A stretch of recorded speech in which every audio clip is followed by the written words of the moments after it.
Hello everyone, this is Laquita with QuitaBugHandmades.com. I'm so excited that you could join me today. I have a really fun project to share with you guys. I'm so happy to be back with you all. I've been feeling under the weather for the past 2 weeks. I'm much better. I'm glad to be back crafting, glad to be back making videos, and I'm really excited about today's project. So our project today features the Among the Branches stamp set. I love the stamp set. I love that it covers Halloween, Thanksgiving, and Christmas all in one. So I was looking at this stamp right here, Autumn Wishes and Tasty Dishes, and I started thinking I've been wanting to make a box now for the past several weeks, but I've never made any sort of a 3D project or box before, so I was a little bit nervous. So I started kind of toying around with measurements, and I made this box. This was not quite the box that I was looking to make. I really wanted something that was a little bit deeper and taller, not so wide and shallow. So, and then look at this lid. The lid just, it's a little too thin right here. It didn't work out. So I was like, okay, let me try another lid. I came up with this lid, but it was entirely too big. It just wasn't working.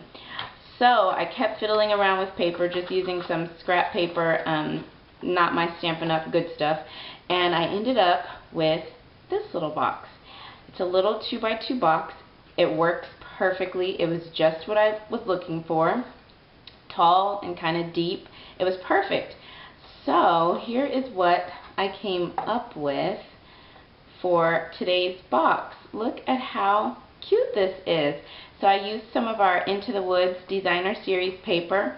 I love that when you open it up you have this opposite pattern on the inside.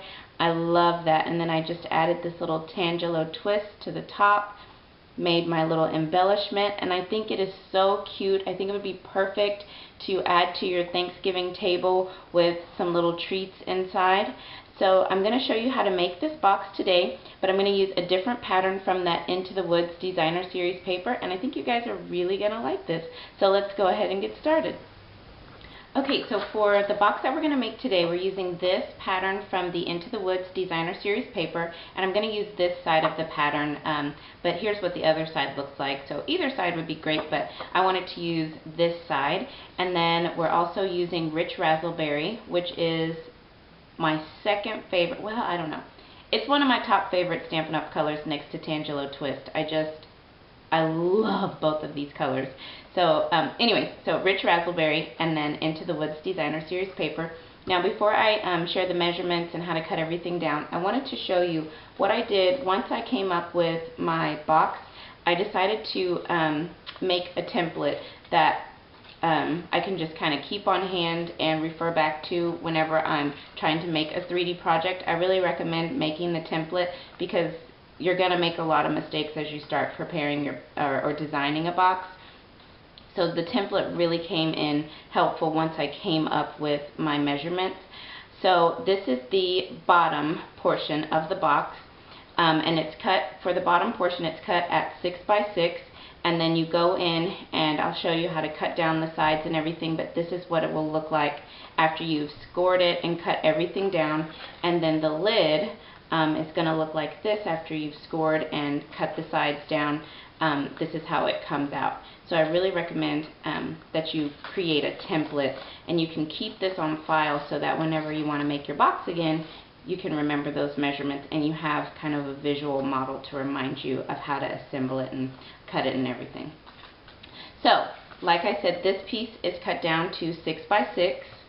And then the Rich Razzleberry is cut at 4 1/16. So I cut it at that size so that it would fit just perfectly over the box. So, I mean, the lid just slides on like butter. It's perfect. So, okay, I'm going to get out my scoring board, and we're going to get these two pieces scored. Okay, so I've got my scoring board here, and I'm coming in at kind of a weird angle just to make sure that I can get all of this into frame and be able to see while I'm scoring as well. So I'm kind of sideways here, but so I've got my 6x6 piece. So I'm just going to slide this in, and I'm going to use my Stampin' Up! Scoring tool, and I'm going to score. You want to score at the 2-inch mark all the way around.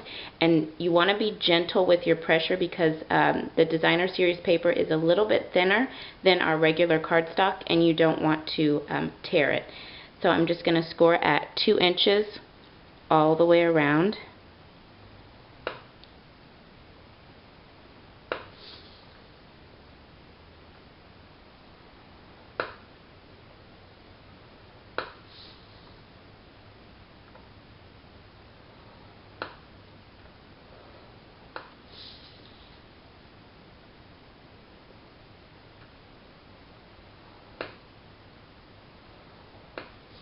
Okay, and now I'm going to bring in the rich raspberry piece, and I'm going to score this at 1 inch all the way around, all 4 sides.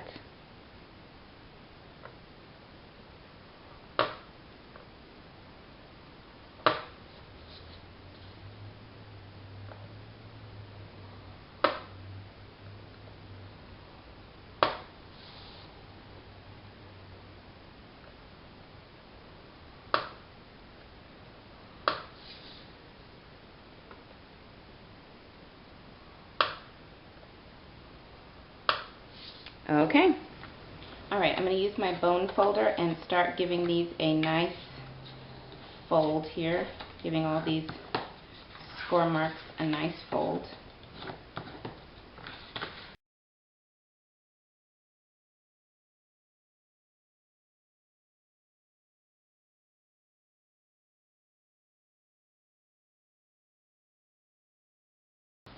Okay, so now I'm going to take my scissors and let's see, I'm going to turn it over this way to this pattern, and I'm going to start with this right corner, and we're going to be cutting down the side of each of the 4 corners. So I'm just going to come right in here. It's kind of hard to see on pattern paper, but and I'm going to cut up to that score line, fold this back, and I'm going to trim off a little bit of each side from these pieces, and this will allow the box to fold up a little bit easier.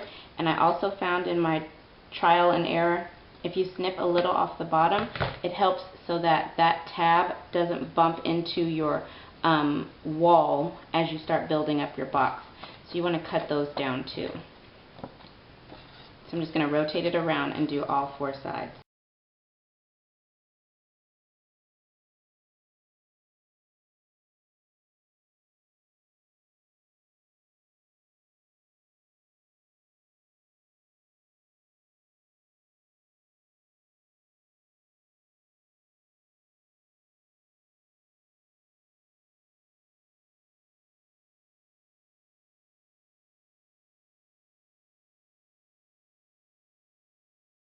Okay, once you've done that on all 4 sides, your box will look like this.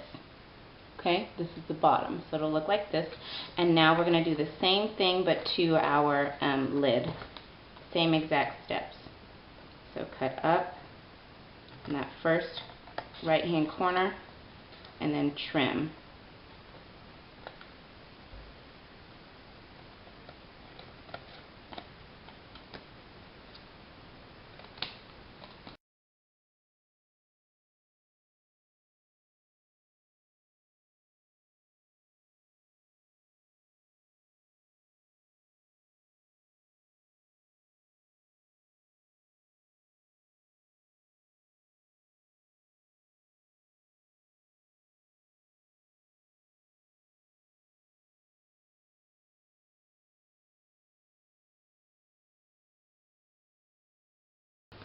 Okay, so now we've got our lid finished. So this is what the finished lid looks like after you've cut it.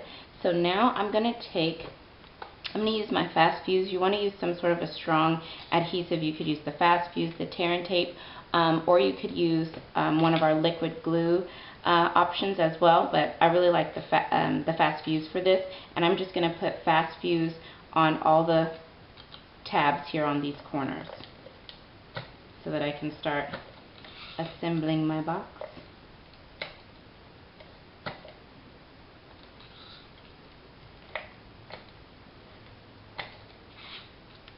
this fast fuse.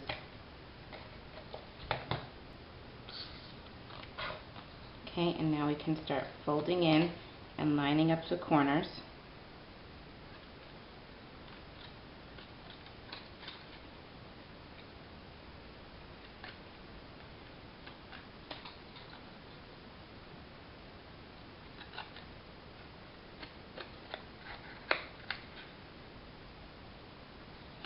And look at that. Look at how nicely that little lid comes together. It's so cute. Okay, so now let's do the bottom of the box. Let me make sure I'm folding. Yeah. So you want to put adhesive on the tabs on the side of the pattern that you want out.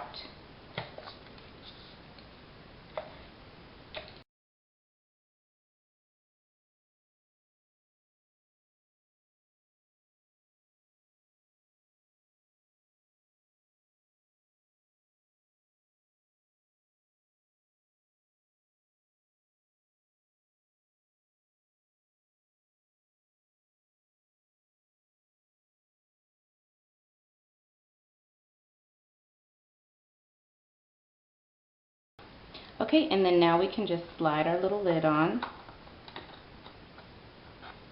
Look at that. Perfect. It's so cute. Love this little box. So let's go ahead and do some stamping and start building up our embellishment for the top.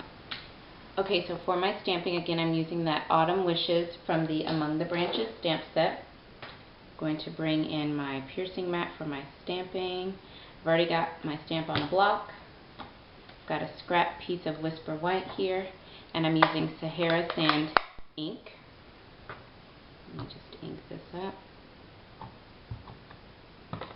We'll just stamp this down.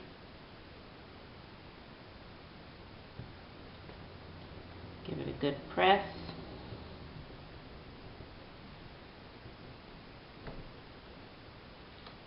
A little splotchy, but looks good to me. Okay, so I'm just going to punch this out using our 2-inch circle punch.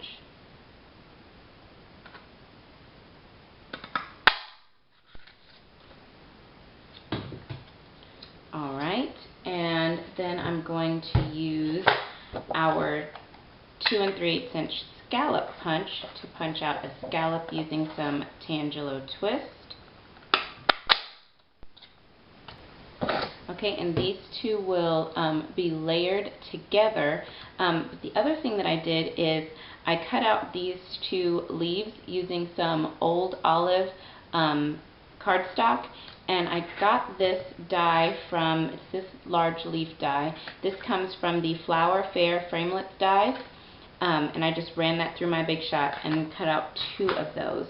So what I want to do is I'm going to put these two together, and then I'm going to layer my leaves together like this, and then we'll stick them all together like that to make a little embellishment for the top of the box.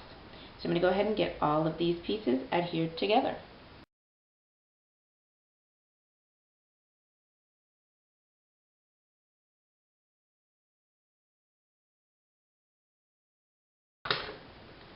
Okay, so now that I've got my little embellishment adhered together, I'm just going to flip it over and add some dimensionals. I'm going to put 4 dimensionals here on the back. There we go. And then we will add this to the top of our box. Okay. Look at how cute this is. Oh my goodness. Okay. So we've got that added on. So cute. I love this box. Okay, so the last thing I want to do is I've got some of our metallic sequins, and I'm going to take out 2 of the gold, and I'm going to use our fine tip glue pen to adhere those down. Love this glue. Perfect for little embellishments like this.